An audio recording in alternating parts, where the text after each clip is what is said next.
اردو قواعد: فعل، فاعل اور مفعول۔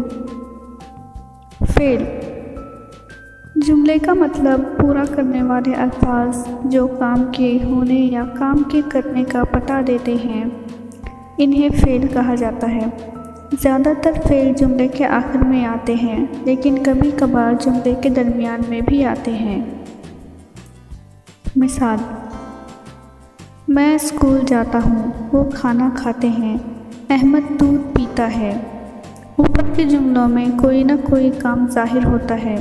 جانا، کھانا اور پینا یہ کام بتانے والے الفاظ ہیں اور وہ جملے کا مطلب بھی پورا کرتے ہیں۔ ذیل کے جملے دیکھیے۔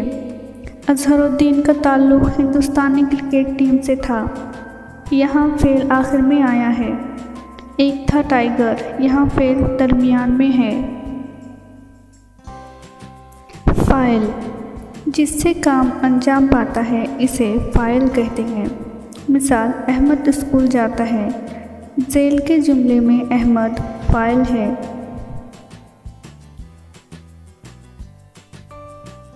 مفعول جس پر کام کیا جائے اسے مفعول کہتے ہیں۔ مثال: احمد نے خط لکھا۔ جملے میں خط مفعول ہے۔ فعل کی قسمیں: فعل کی 12 قسمیں ہیں۔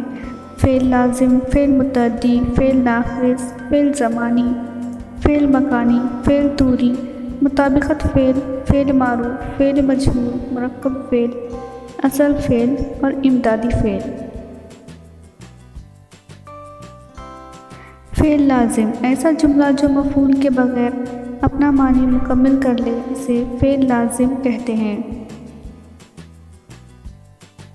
فعل متعدی ایسا جملہ جس میں فعل اپنے مفہوم کو پورا کرنے کے لیے مفعول کا محتاج ہو، یعنی ایسا جملہ جس میں فعل، فاعل اور مفعول مذکور ہوں، اس جملے کے فعل کو فعل متعدی کہتے ہیں۔ فعل ناقص جملے میں وہ فعل جس سے کسی کام کا کرنا نہیں بلکہ صرف ہونا ظاہر ہو، اسے فعل ناقص کہتے ہیں۔ مثال: احمد نیک ہے، بندر بڑا چالاک تھا۔ فعل زمانی وہ فعل جو کام کا وقت بتائے، اسے فعل زمانی کہتے ہیں۔ کب لفظ سے سوال کرنے پر ملنے والا جواب فعل زمانی ظاہر کرتا ہے۔ مثال: میں نے دن اور رات محنت کی۔ فعل مکانی ایسا فعل جو کام کی جگہ ظاہر کرے، اسے فعل مکانی کہتے ہیں۔ مثال: دھواں چاروں طرف پھیل گیا۔ فعل طوری وہ فعل جو یہ ظاہر کرے کہ کام کس طرح ہوا، اسے فعل طوری کہتے ہیں۔ یہ کیسے یا کس طرح سوالیہ لفظوں کے جواب ظاہر کرتے ہیں۔ مثال: سلیم چونک کر بولا۔ مطابقت فعل وہ فعل جو فاعل کی تعداد یا اس کی جنس کے مطابق جملے میں استعمال ہوتا ہے، اسے مطابقت فعل کہتے ہیں۔ مثال: لڑکا مذکر ہے اس لیے لڑکا آیا، اور تعداد کے لیے لڑکے آئے کہتے ہیں۔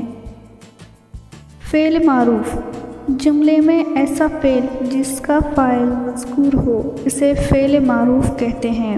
مثال: آج صبح ہم نے لڈو تقسیم کیے۔ فعل مجہول جملے میں ایسا فعل جس کا فاعل مذکور نہ ہو، اسے فعل مجہول کہتے ہیں۔ مثال: صبح لڈو تقسیم کیے گئے۔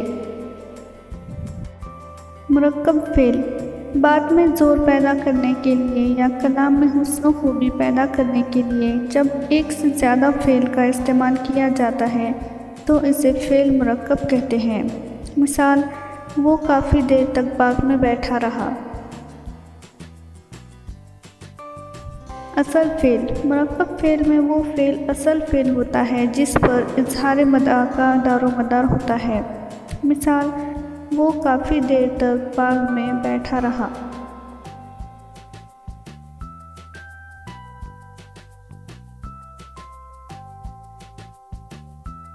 امدادی فعل، مرکب فعل میں وہ فعل جو کلام میں حسن و خوبی یا زور پیدا کرتا ہے اسے امدادی فعل کہتے ہیں۔ مثال، وہ کافی دیر تک باغ میں بیٹھا رہا۔